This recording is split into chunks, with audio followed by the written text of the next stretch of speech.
our government leaked that information is guilty of treason. And I think anything less than execution is too kind a penalty. Wikileaks. Secretos y mentiras. Bueno, voy a preguntarle cosas que nadie le ha preguntado antes. Voy a ser original. La primera pregunta no es la más original, pero ¿por qué creó Wikileaks al principio de todo? Venga, adelante. Tire eso, no lo mire. Tiraremos los papeles. Sí, tire los papeles. Sea humano, queremos que sea humano. Adelante. ¿Cuánto tienen que durar las respuestas? Me da igual, como usted quiera. ¿Cuántas preguntas tiene? Muchísimas, tengo muchísimas, pero solo quiero que sea usted mismo. Es lo más importante.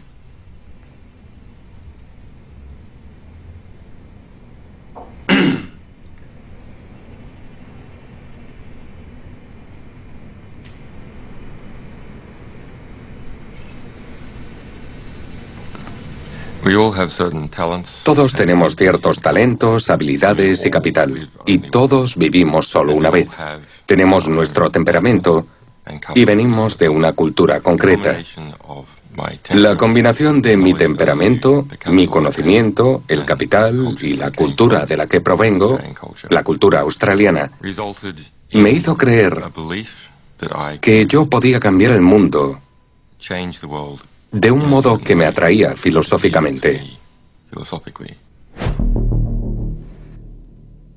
Nacido en Australia en 1971, Julian Assange fue a 37 escuelas diferentes de niño. Empezó y dejó sin terminar una carrera de física en la Universidad de Melbourne y se convirtió en el hacker más importante de Australia, con su nick Mendax, que significa dado a la mentira. En 1996 fue procesado por piratear al gigante de telecomunicaciones Nortel. Su condena fue una de las primeras del mundo. En 2006 creó Wikileaks como una página web dedicada abiertamente a denunciar irregularidades, buscando información clasificada en todo el mundo. Cuando afluían los secretos, Assange reclutó a un ayudante alemán, el programador con sede en Berlín, Daniel Domscheit-Berg. ¿Cómo se conocieron? Pues de la manera más fácil, en un chat. Entonces solo se necesitaba eso. En ese sentido es muy agradable, es un tipo muy inteligente y es divertido hablar con él. Por eso me decidí a trabajar con él. Pensé que era una buena idea. Se trataba de informarme e informar a otros seres humanos, ciudadanos, consumidores, sobre lo que pasaba en el mundo. No se trataba de política, sino de permitir que las personas fueran mejor personas.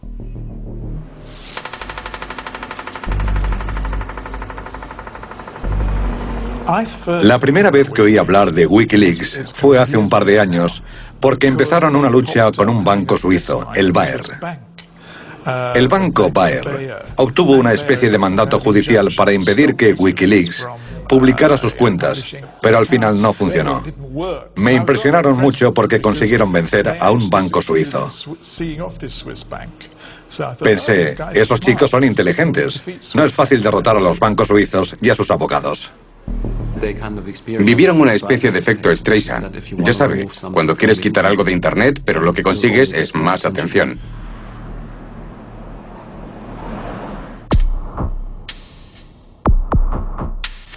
Yo tenía que hablar en una conferencia periodística en Noruega, y otro de los conferenciantes era Julian Assange. Esa fue la primera vez que comprendí que Julian era el centro de Wikileaks, que él era Wikileaks. La verdad es que los dos nos sentimos interesados. Me senté a su lado en la cena. La verdad es que tiene una personalidad muy atractiva. Es carismático. Brindamos un montón de veces. Comimos filetes de reno. Julian estaba muy animado. Y hacia la medianoche no pudo contenerse y me dijo, ¿quieres ver una cosa? Ven conmigo. Subimos a mi habitación del hotel donde se celebraba la conferencia. Sacó un portátil de su mochila y me dijo, mira esto. Entonces me enseñó aquel vídeo.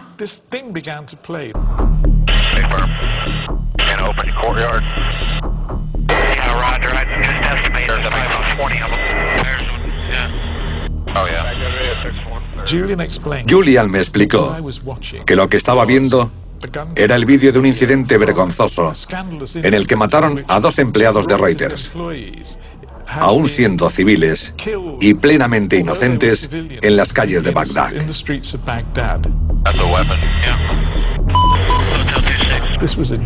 Había hecho un descubrimiento escandaloso que se había intentado encubrir.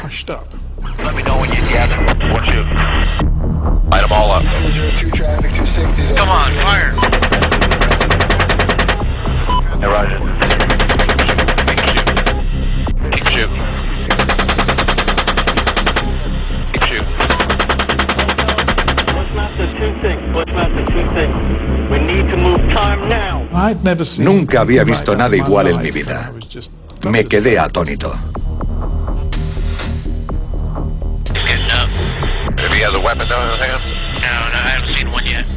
Y en la segunda parte del incidente, se ve cómo el pobre hombre herido se arrastra por la acera.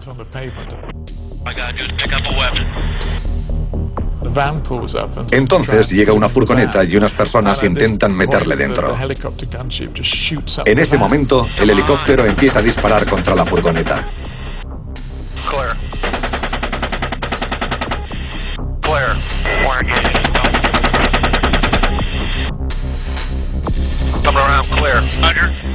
Y después, resultó que en la furgoneta solo había un hombre que llevaba a sus hijos a la escuela y los niños murieron. Fue horrible.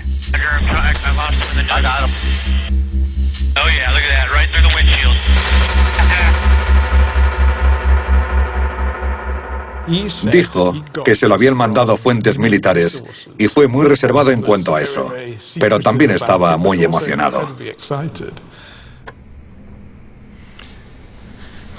Yo debo proteger a mis fuentes y no puedo decir cuándo o dónde vi ese vídeo por primera vez. Todos los organismos, todos, están metidos en actividades injustas.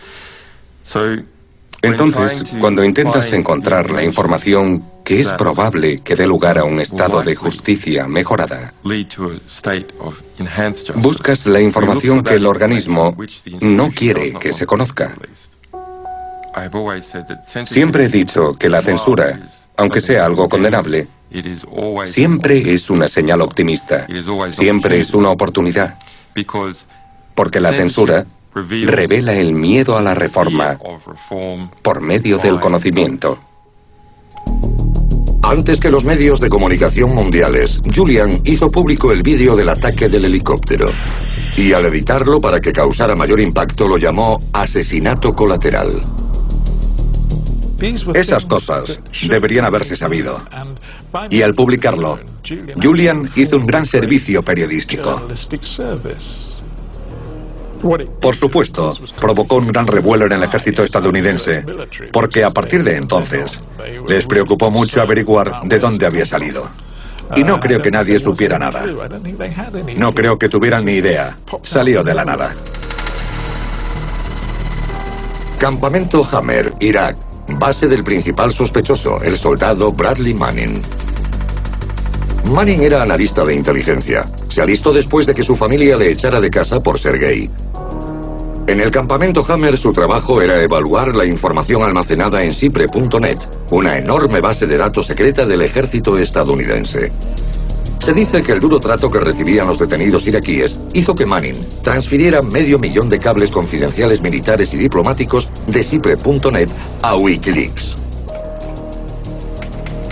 Nunca habría sospechoso si no hubiera chateado desde su ordenador usando el nick Bradas87 con Adrian Lamont, uno de los pocos rivales de Assange como hacker más famoso del mundo. Lamont ganó su estatus de culto en 2004 después de entrar en varias bases de datos protegidas. También fue condenado por ello.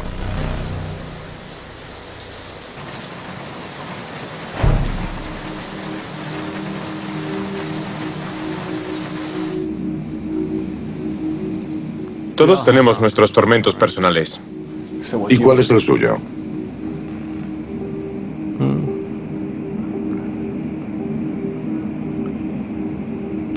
Contar la historia una y otra vez.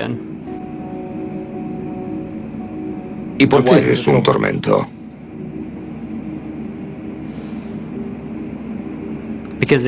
Porque tengo que revivir una de las decisiones más difíciles de mi vida una y otra vez.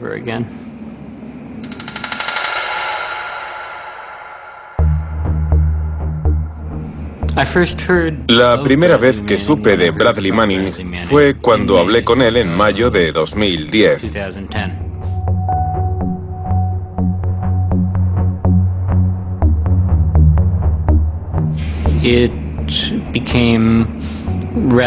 Enseguida fue evidente que estaba interesado en información clasificada.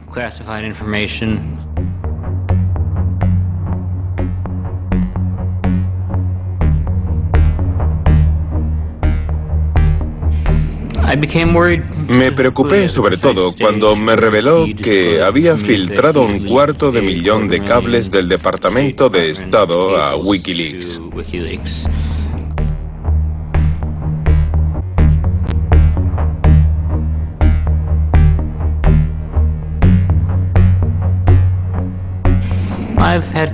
Ya había tenido contacto con miembros de las Fuerzas Armadas que se aburrían en el trabajo y tenía ganas de chatear, pero ninguno había filtrado información que pudiera poner en peligro la vida humana.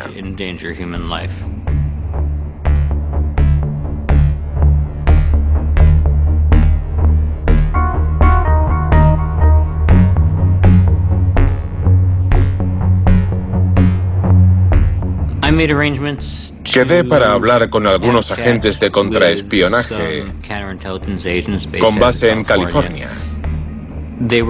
Les preocupaba mucho lo que estaba haciendo Manning.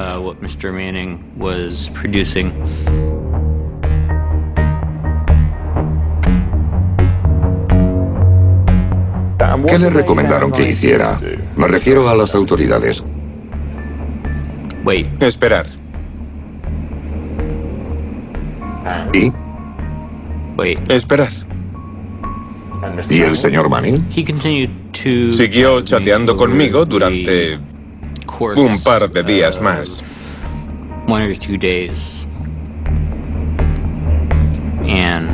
Y un día no apareció.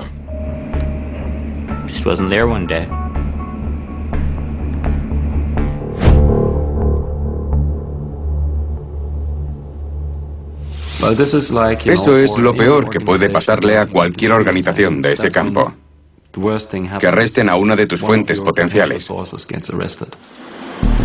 El arresto provocó un gran escándalo en Wikileaks. Los documentos llegaban de forma anónima. Entonces, ¿Manning era su hombre? Y si lo era, ¿debían preocuparse por él? Wikileaks tenía una montaña de secretos sin publicar de la misma fuente. Y Julian quería seguir publicándolos, pero Daniel no. Creo que la reacción adecuada era la de dejar lo que estuviéramos haciendo y centrarnos en averiguar si podíamos ayudar a aquel chico y de qué forma, y no seguir publicando material que se le pudiera atribuir. ¿Por qué? No quería darle más problemas de los que ya tenía. Está bien ayudar a la gente valiente que busca la justicia. Es muy fácil hacerlo. Pero en este caso, entran en un proceso más amplio. Son las semillas de ese proceso más amplio que también es necesario. Fue un momento decisivo para todo aquel procedimiento. Y en mi opinión, también lo fue para el respeto y la responsabilidad. Deberíamos haber dejado de pensar en nosotros en ese momento.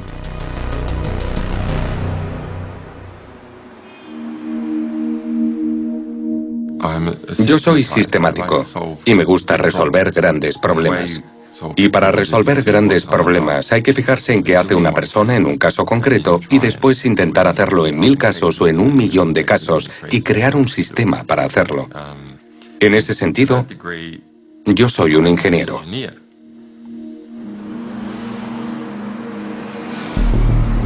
El arresto de Bradley Manning dejó a Wikileaks dividido en cuanto a qué hacer, pero también alertó a la prensa mundial sobre su tesoro de documentos secretos. En junio de 2010, leí una información de The Guardian que decía que el Pentágono estaba investigando unas filtraciones, que habían arrestado a un soldado y que se le acusaba de haber filtrado una gran cantidad de secretos a una organización llamada Wikileaks, de la que nadie sabía mucho. Nick tiene la costumbre de encontrar informaciones breves en los periódicos y viene a preguntar por qué no están en primera página.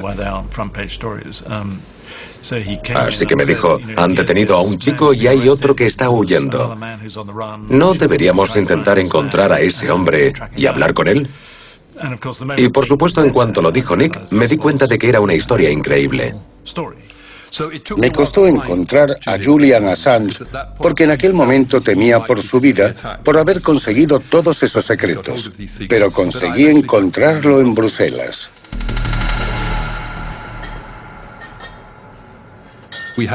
Durante una reunión que tuvimos, empezó diciendo que tenía todos esos secretos, cosas increíbles, y que quería subirlo todo a la página web de Wikileaks.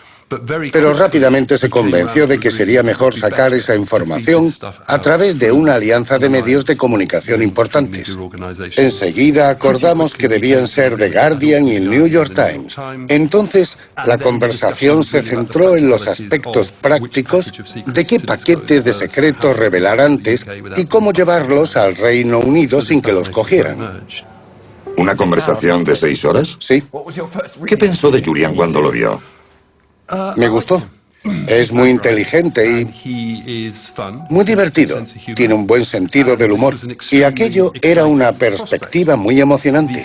Aquellos secretos eran muy poderosos, porque contaban la historia no contada de la guerra de Afganistán, de la guerra de Irak y de la historia diplomática de Estados Unidos. Eran temas muy importantes, así que mi impresión fue que era un chico muy inteligente, agradable, bastante valiente y muy trabajador.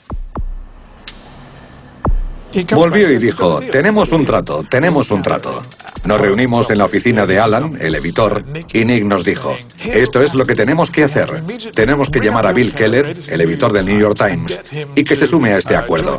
Todos le miramos asombrados en plan, ¿qué?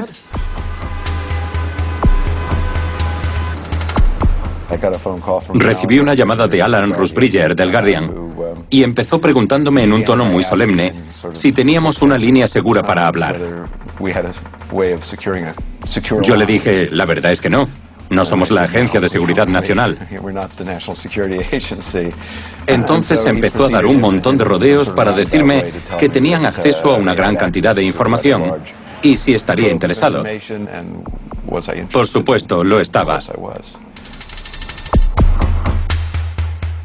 Yo acababa de volver de un par de semanas en Pakistán, cubriendo la insurgencia, y Tim Bucket me llamó y me dijo, tenemos una misión especial para ti en Londres. Necesitamos que te reúnas con algunas personas del Guardian.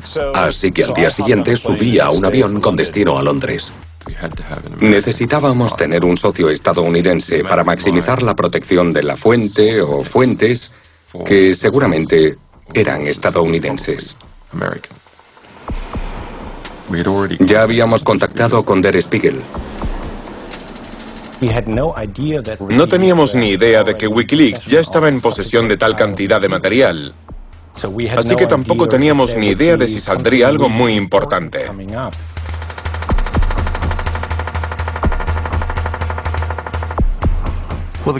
The Guardian tiene ese bonito edificio espectacular, bastante moderno y nuevo, con capillas y salas chill out.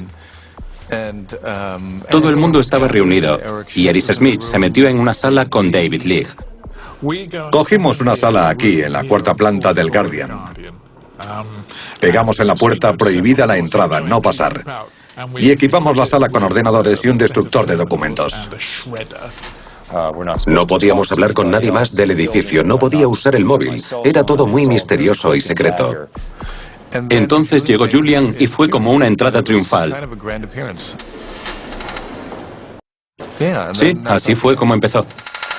Los diarios de guerra estaban escritos por soldados estadounidenses y denunciaban incidentes militares en cuanto ocurrían. Primero enviaban esos informes de campo por correo electrónico a sus superiores en Kabul y después a Washington. Hay que entender que era muy grande. Había 93.000 archivos, 93.000 líneas en una hoja de cálculo. Estaban en orden cronológico, pero ese era todo el orden que seguían. Estaban en una jerga militar incomprensible. Ponía cosas como E, K, I, A, que significa enemigo muerto en combate. ¿Cómo íbamos a saberlo? O W, I, A, que significa herido en combate. Era como la piedra Rosetta.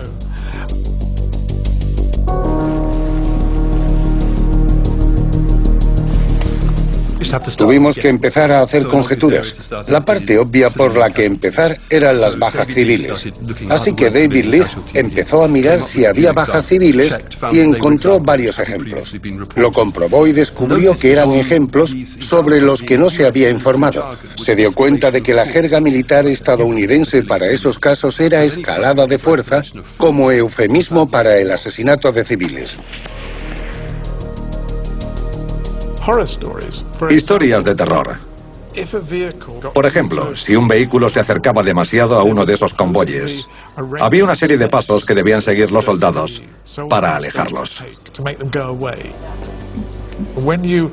Al investigar, para saber qué hacían, veías que lo que pasaba era que si algún coche se acercaba demasiado al final de un convoy, el soldado, obviamente asustado, abría fuego contra él.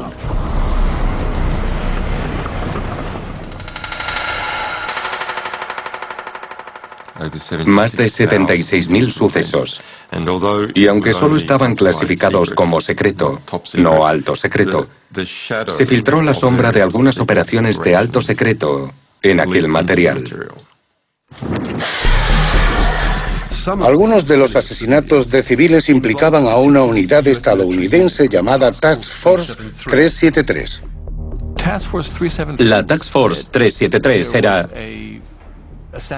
un equipo de exterminio que salía a matar a gente, a matar afganos a los que consideraba talibanes, pero no en combate, sino en ataques nocturnos. Había cientos y cientos de nombres. Aquellos objetivos eran tan valiosos que se consideraba aceptable si al intentar matar al objetivo se mataban también a civiles de alrededor. Pensabas, madre mía, es horrible. Era horrible y se estaba ocultando, porque la TF-373 era uno de esos secretos de la guerra.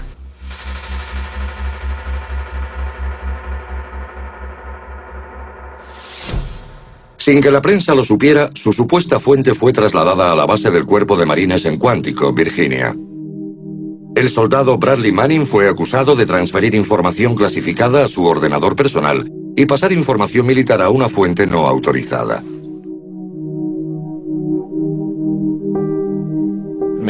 Manning estaba en la mente de todos, claramente. Recuerdo que yo intenté interrogar a Julian y le pregunté: ¿cuándo fue la primera vez que hablaste con Bradley Manning?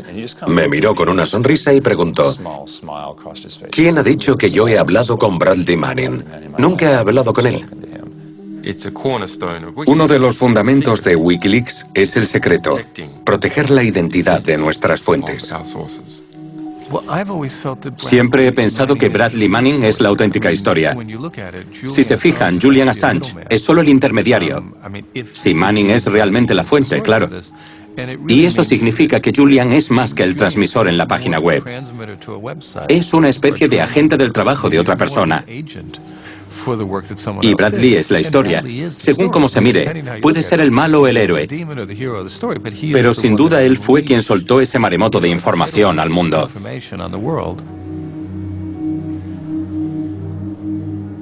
Yo no sé qué motivó a Lamo en aquella situación, pero creo que pasará a la historia como uno de los mayores delatores de todos los tiempos. En un momento dado usted dijo, esto puede ser como un confesionario. ¿Por qué dijo eso? Yo no dije eso.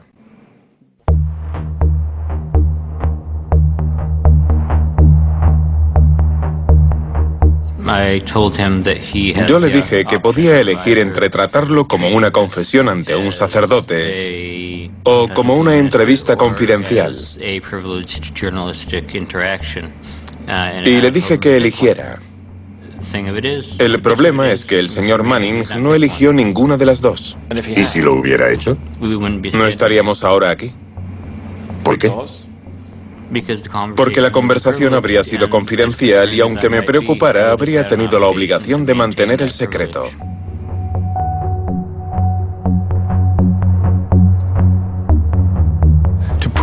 Prometerle a alguien el secreto de una confesión y justo después delatarle a las autoridades federales es una de las cosas más deshonestas y horribles que se le pueden hacer a otra persona. Y es una auténtica violación de todos los principios humanos.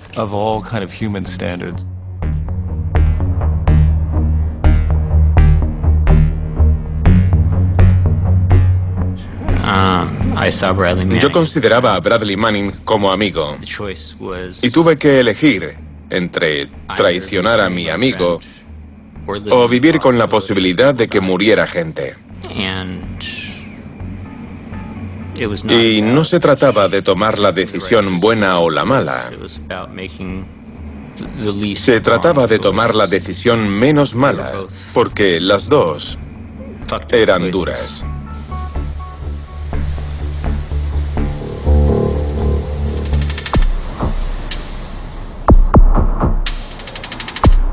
Un asunto inesperado amenazó la extraña alianza entre periodistas y hackers: la edición.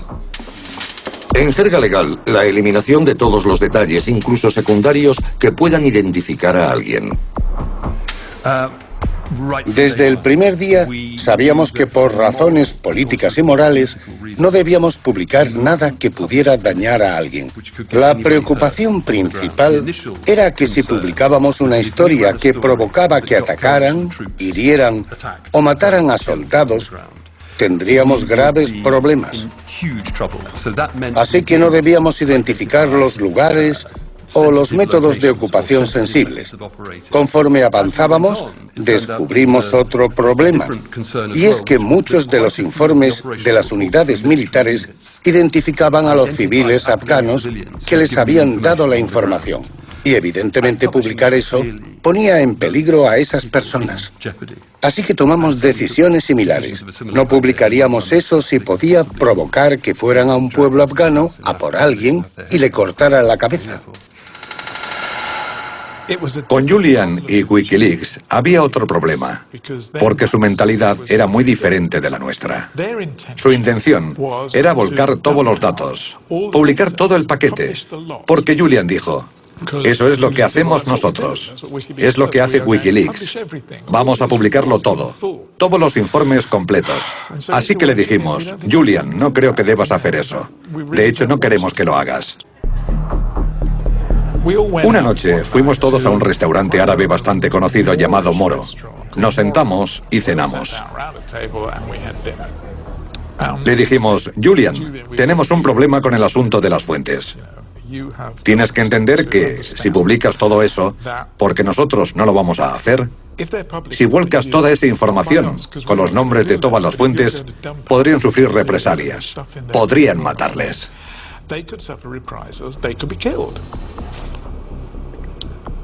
Y Julian dijo algo que se nos quedó grabado a todos. Hubo como una pausa y todos sentimos un escalofrío cuando dijo: bueno, son informantes estadounidenses, merecen morir.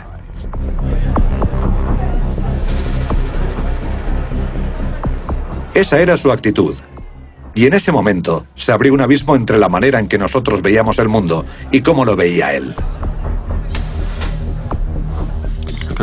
No hubo ninguna pelea. Ninguna. Ni siquiera... Fue más bien un debate.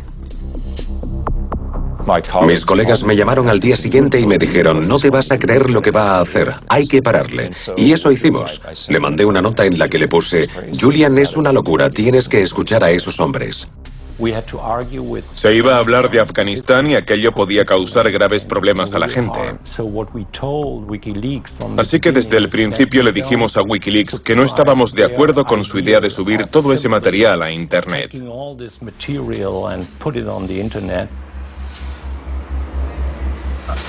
Creo que al final lo que hizo cambiar de opinión fue el aspecto político. Era evidente que aunque estuviéramos trabajando en los diarios de la guerra de Afganistán, cuando los publicáramos, se iniciaría una guerra de información.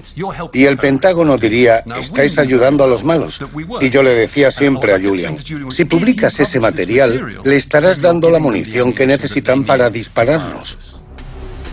En su favor hay que decir que se lo pensó y al final decidió que retirarían unos 17.000 documentos en los que él creía que aparecían la mayoría de nombres. Con la disputa finalizada, el proyecto volvía a estar en marcha. Era el momento de que los medios de comunicación antiguos y modernos se unieran para intentar cambiar el mundo. Escoger el momento es complicado, ¿verdad? Teníamos que tener en cuenta nuestra zona horaria y la del Guardian. Fue una locura de publicación, porque publicamos algo exagerado, como 17 páginas. Fue una colaboración complicada, como un cubo de Rubik. Tuve un fin de semana difícil. Fue una mezcla de adrenalina, emoción y expectación. Una de esas ventajas que se tienen al estar en un periódico. A veces vives momentos extraordinarios cuando algo que has creado tú, no la explosión de una bomba o un accidente de avión ni nada de eso, es una historia de la que se hablaría en todas las capitales del mundo.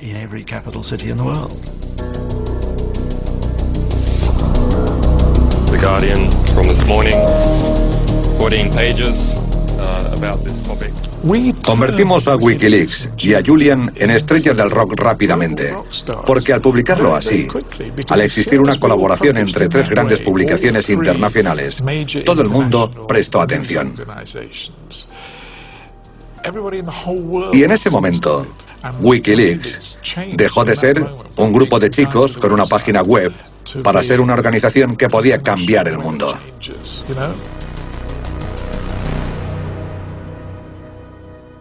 While I'm concerned about the disclosure of sensitive information, I really am appalled by the leak, condemn the leak. You know, these documents highlight issues which we've long known about, and in fact that we've incorporated into our revised strategy. Durante 48 horas, todo el mundo habló de las bajas civiles y de la Task Force 373, todas las cosas importantes que se encontraban en la base de datos de los diarios de guerra. Entonces el Times encontró documentos que ponían en peligro la seguridad de civiles afganos identificables. Eso le dio la iniciativa de nuevo al Pentágono y a la Casa Blanca, que enseguida ideó un lema muy eficaz. Wikileaks tiene...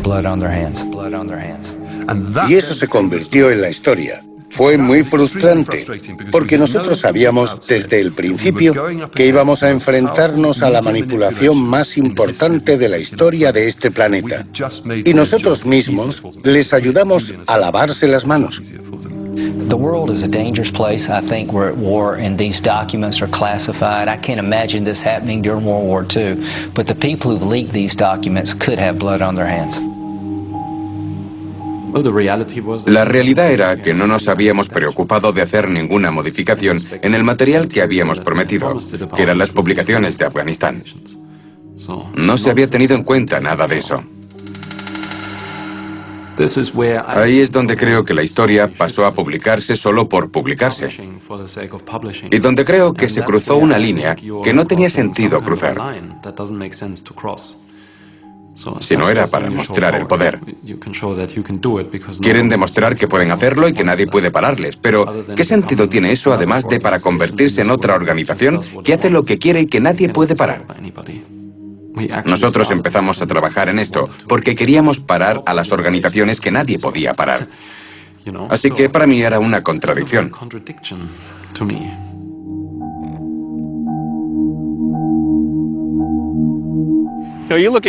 Cuando veo a Julian Assange y a todo ese grupo de estúpidos recalcitrantes que creen que por revelar toda esa información están contribuyendo de alguna manera a la paz mundial, no podrían estar más equivocados. ¿Por qué? ¿Que están equivocados? Lo que están haciendo es... Bueno, porque los gobiernos tienen ciertas organizaciones. Todos hemos oído esa expresión tan trillada de que necesitas tipos sucios para hacer el trabajo sucio. Hay que hacer trabajos sucios por ahí, cosas que se tienen que hacer. Vale, así que usted cree que la 373 existe, ¿no? Quiero decir... Sin duda, la 373 existe, sí. Y sigue existiendo. No puedo decir si mantiene el mismo nombre, pero sí que existe. Y su trabajo es ocuparse de detener a todos esos objetivos valiosos, y no solo detener, sino acabar con ellos, quitarlos de las listas de regalos navideños, acabar con los cumpleaños.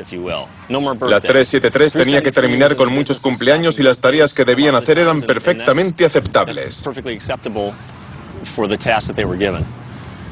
The release of these documents are potentially severe and dangerous for our troops, our allies, and Afghan partners. La mayoría de esos nombres tenían que estar ahí. Es correcto que aparezcan publicados. Es correcto publicar los nombres de políticos, generales, burócratas, etc. También es correcto publicar los nombres de esas personas que fueron asesinadas y cuyas muertes tienen que investigarse. Y es correcto publicar los nombres de todos los personajes secundarios que no corren el riesgo de un daño físico grave. ¿Hubo algún aldeano que diera información que después pudiera llevar a represalias? Sí que hubo algunos aldeanos que dieron información. Y eso es un lamentable descuido. Pero no nuestro. Es el descuido del ejército estadounidense, que no debería haber incluido ese material y que lo clasificó falsamente. Nosotros solo hicimos que estuviera disponible para todo el mundo.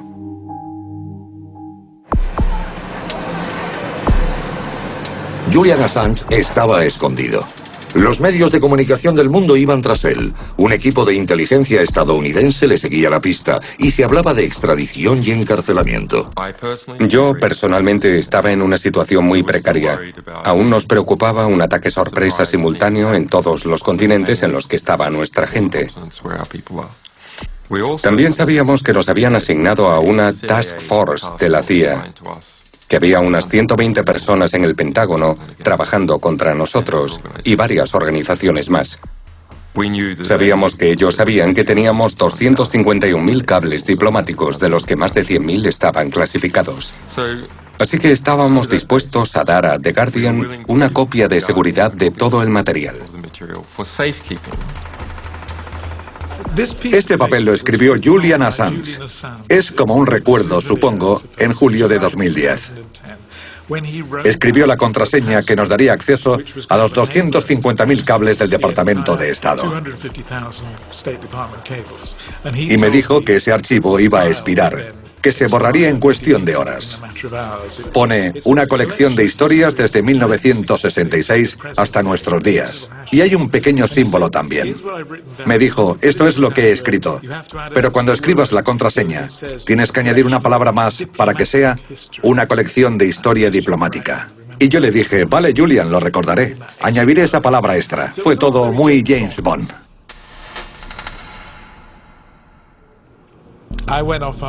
Me fui a Escocia, donde tengo una casita, a pasar las vacaciones.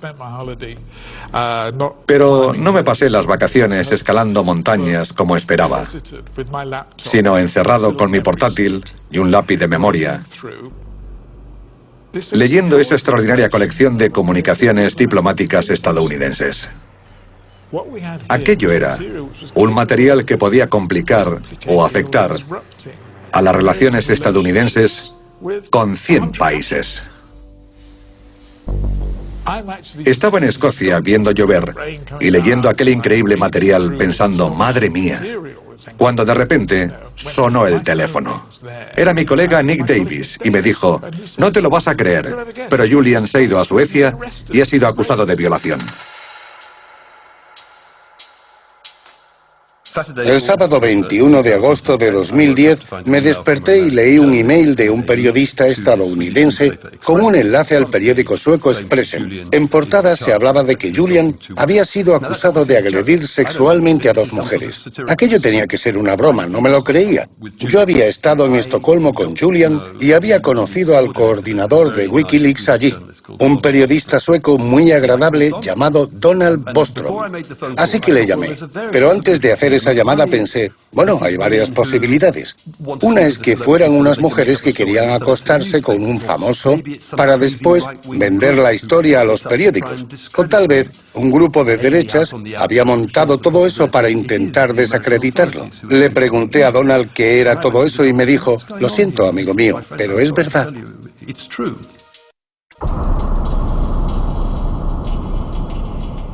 Era una historia extraordinaria. Julian había ofendido a aquellas 2 mujeres con su incontinente comportamiento sexual, que al parecer incluía acostarse con ellas sin usar condón, aunque ellas querían que lo usara. Después de acostarse con esas 2 mujeres y portarse mal con ambas, ellas se reunieron y decidieron que se hiciera la prueba del SIDA. Y el amigo de Julian, Donald Bostrom, hizo de intermediario. Nos dijo que él estuvo al teléfono entre aquellas 2 mujeres y Julian y que ellas le decían, queremos que Julian se haga la prueba del SIDA. Pero Julian se negó. Entonces ellas dijeron, si no lo haces, iremos a la policía. Cuando él por fin accedió, eran las 5:10 de la tarde de un viernes en Estocolmo. Y al parecer, no se puede encontrar una clínica abierta a esa hora en Estocolmo. Así que no se puede hacer la prueba, y las mujeres cumplieron su amenaza y fueron a la policía.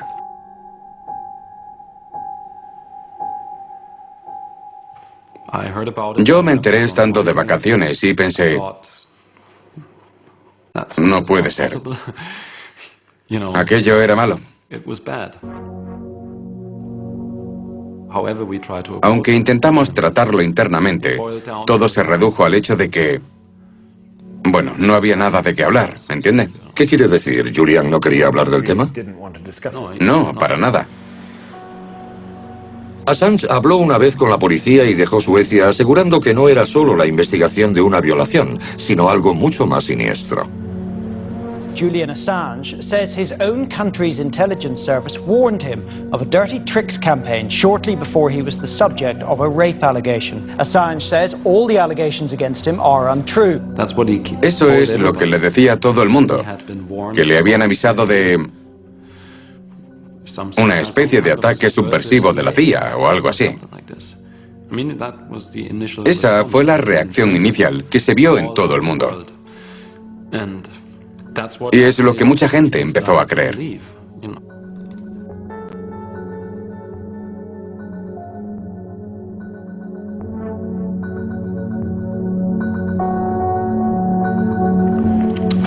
Yo dije, sean cuales sean las causas, si esa es la acusación, tendremos que trabajar de forma organizada, y eso puede significar que tengas que distanciarte un poco.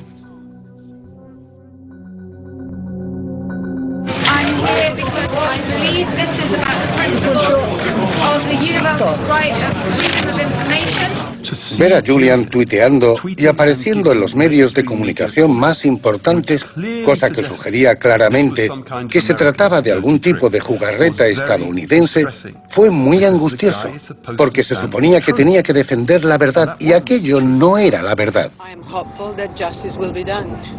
No estoy diciendo que Julian sea culpable, yo no lo sé. Lo que digo es que Julian confundió al mundo cuando aseguró o insinuó que era una conspiración estadounidense.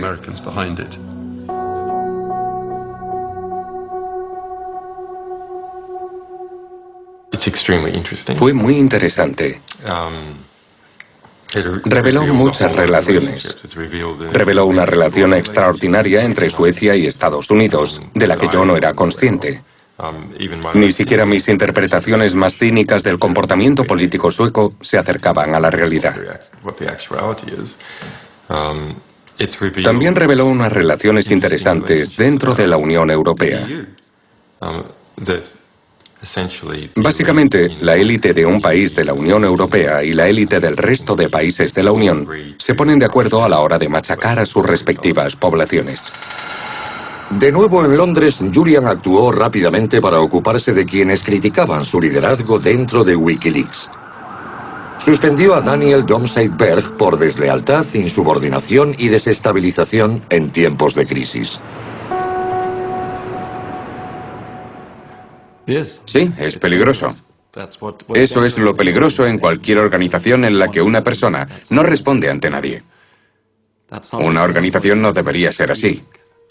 Y de nuevo, esa es una de las premisas de Wikileaks. Los aliados de Assange en la prensa estaban más preocupados por su siguiente primicia: 360.000 cables militares de Irak. Eran informes de campo como los de Afganistán, pero incidente a incidente revelaban un inesperado y sangriento conflicto.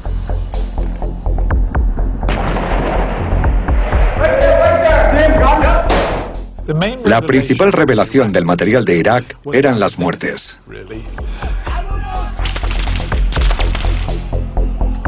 El número de muertes era enorme. Más de 100.000 personas de todo tipo murieron en Irak y de ellas, la fracción más pequeña, puede que un 3%, eran soldados aliados y estadounidenses.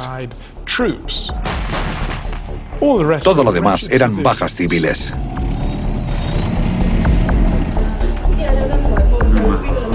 Yo saqué mucha información sobre el maltrato a los detenidos por parte de las fuerzas de seguridad iraquíes. Estados Unidos era consciente de 1.300 casos que incluían a gente torturada con taladros, electrocutada, con disparos de bala y heridas que no se trataban. Y seguían llevando prisioneros a esas cárceles. Todo eso pasaba en Abu Ghraib. Y llevar a los prisioneros allí con esas condiciones es totalmente contrario a la ley internacional. Uno de los informes recogía el asesinato de un detenido a manos de los soldados iraquíes que había sido grabado. Y después se le dio el vídeo al ejército estadounidense, que no hizo nada. Nick Davis quería trabajar en la historia, pero sin ser la persona de contacto de Julian Assange.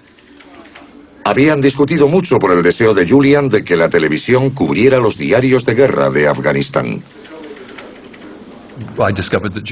Descubrí que Julian Assange había ido a otros 3 medios y les había dado toda la base de datos afgana y las historias que tanto nos costó encontrar en ellos. Él sabía muy bien que esas organizaciones no gastan sus recursos en historias, a no ser que tengan la garantía de que las publicarán los primeros.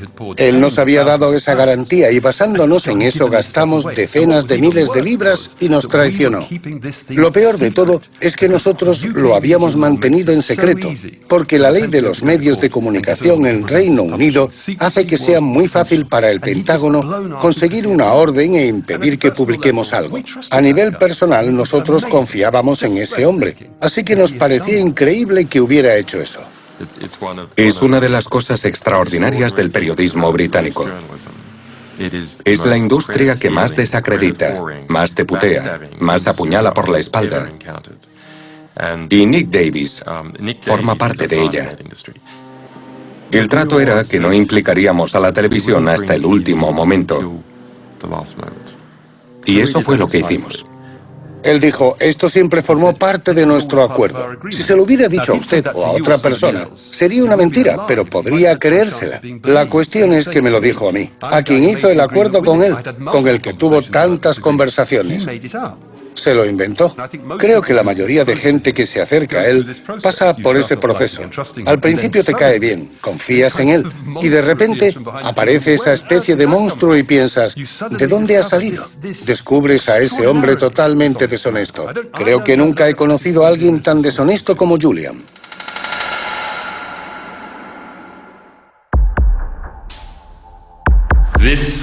Esta revelación trata de la verdad. We take all allegations of human rights abuses seriously. Con la asociación entre Assange y sus medios aliados en creciente desacuerdo, su presunta fuente sufría unas condiciones aún peores. Manning era objeto de un tratamiento brutal. Prevención de lesiones o POI, otro de esos acronismos militares, que significa que le vigilaban para asegurarse de que no se hería a sí mismo, pero en realidad estaba siendo objeto de algún tipo de tortura. Por ejemplo, le despertaban a las 5 de la mañana.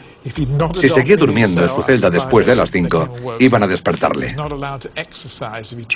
No le dejaban hacer ejercicio y si lo intentaba, le metían rápidamente en la celda y se lo impedían. Al final, las condiciones empeoraron hasta el punto de quitarle toda la ropa. Lo estaban torturando. Es posible que una de las razones de esa tortura era que esperaban que se derrumbara e implicara a Assange en algún tipo de conspiración de la que Estados Unidos pudiera acusarle. Uno de los pocos que podía visitar a Manning era uno de sus amigos de los círculos de hackers de Boston, David House. La primera vez que entró en prisión era un joven bronceado recién llegado de Irak. Era una persona llena de vida y energía, muy sana. Empezó a perder peso, a perder color. Siempre parecía agotado. Cada vez que se le veía era como si se acabara de despertar de una siesta de 12 o 16 horas. Mentalmente, ver cómo alguien con quien se podía hablar de todo, de física, de informática, de filosofía, pasaba a ser alguien con quien apenas se podía hablar, que se te quedaba mirando sin decir nada más que... ¿ah? En fin, es un deterioro importante. Y es muy duro para un amigo ser testigo de eso. En el mundo de los medios, Assange y sus socios negociaban un pacto provisional. Estaban todos los periódicos iniciales y Julian insistió en que hubiera dos nuevos, Le Monde de Francia y El País de España.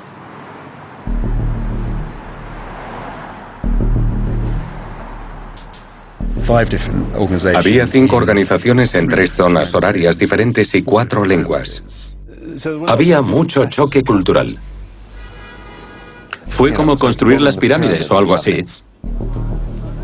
El Spiegel tuvo que aplazar su distribución hasta el fin de semana para no desvelar el secreto. Funcionó bastante bien hasta que unos 140 ejemplares aparecieron en la estación de tren de Basilea.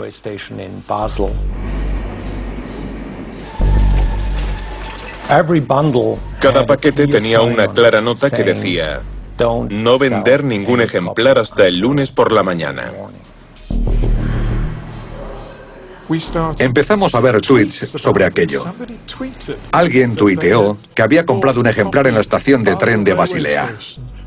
Era la historia más importante con la que habíamos trabajado, la exclusiva más extraordinaria. Pasamos meses intentando proteger esa exclusiva. Y de repente un tío del que nadie sabía nada y que se hacía llamar Freelancer 09 estaba tuiteando línea a línea el contenido de Der Spiegel. Pasé una tarde de domingo horrible.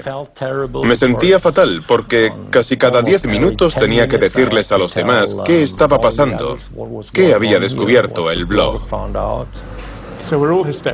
Estábamos todos histéricos. Había gritos en 5 direcciones y al final se volvió imposible. Hubo una desbandada general.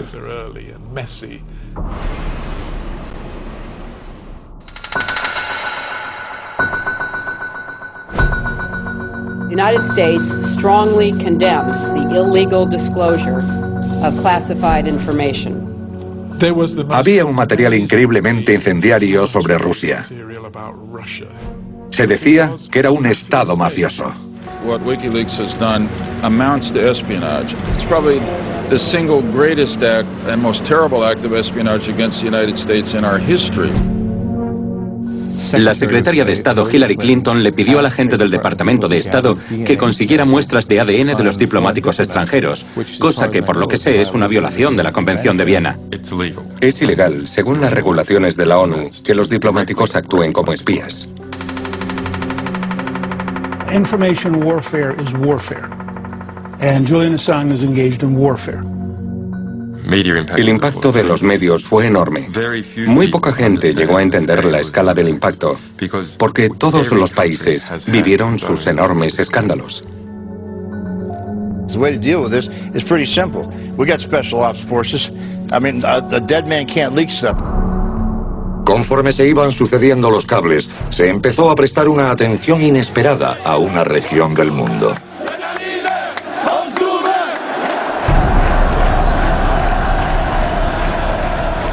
Esperamos que esto sea el comienzo de la democracia.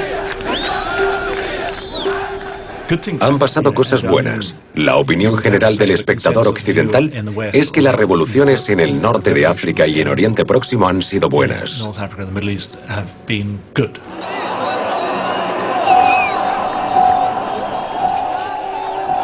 Según se dice, uno de los factores que incitó a la gente fue saber más de los países en los que vivían y saber más de los líderes que les dirigían.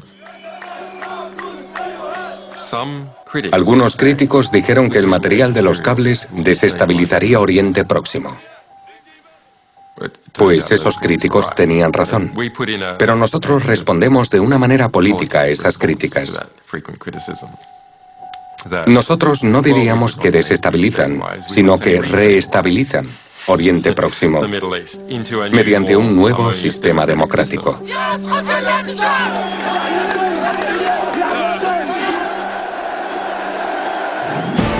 Behind bars in Britain tonight, the founder of the whistleblowing website WikiLeaks is refused bail. Julian Assange has been Pero entonces otro grupo de imágenes atrae a la atención de las cámaras. Mientras Julian Assange lucha contra la extradición en los tribunales británicos. En lugar de mirar hacia la luna, mirábamos al dedo que apuntaba hacia la luna. Hubo una serie de juicios equivocados por parte de Julian.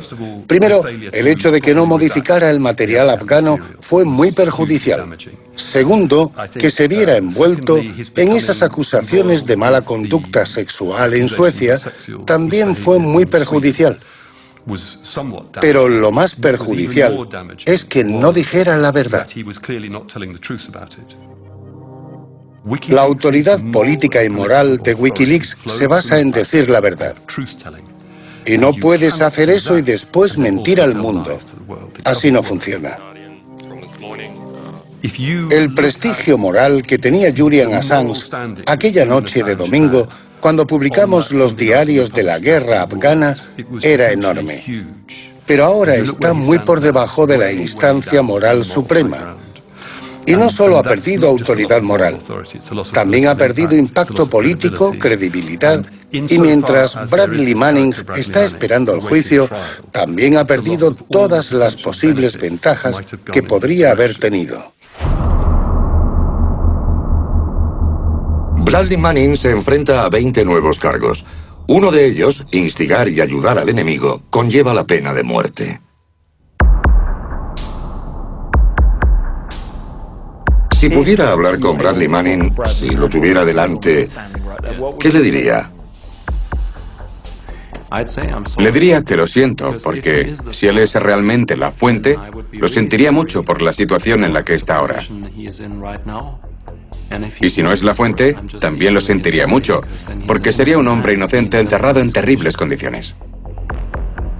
He aprendido la lección, y ahora sé lo que haría en el futuro.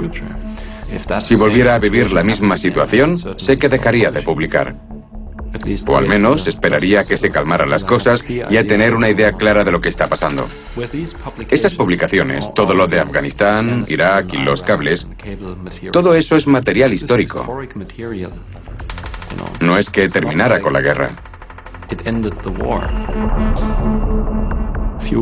Quizá unos meses más o menos no importen. Pero sí que podría importarle a alguien en una situación determinada. Mientras la defensa de Manning se preparaba para el juicio, la saga de WikiLeaks dio un último giro. Como condena contra el mundo, Julian Assange anunció que planeaba subir todos los cables diplomáticos sin tachar nada. Esa es la peor decisión. No debería ocurrir porque no eres una organización profesional de filtración. Solo eres una simple organización antisecretismo. Y hay una gran diferencia entre las dos. ¿Y cuál es la diferencia? Una es responsable y la otra no. Es como una tragedia griega, un triunfo convertido en un desastre. Yo no digo que The Guardian y el New York Times no cometieran errores, pero al final, que el triunfo se convirtiera en desastre fue por los trastornos de la personalidad de un hombre. Hay una opinión según la cual no debería estar permitido criticar a alguien porque haya una posibilidad de que en el futuro se implique en una acción que pueda ser inmoral. Que ese tipo de encubrimiento es más importante que salvar la vida de la gente. Que es mejor dejar que mueran 1000 personas que intentar ir a salvarlas y matar a alguien accidentalmente. Y yo creo que eso es filosóficamente repugnante.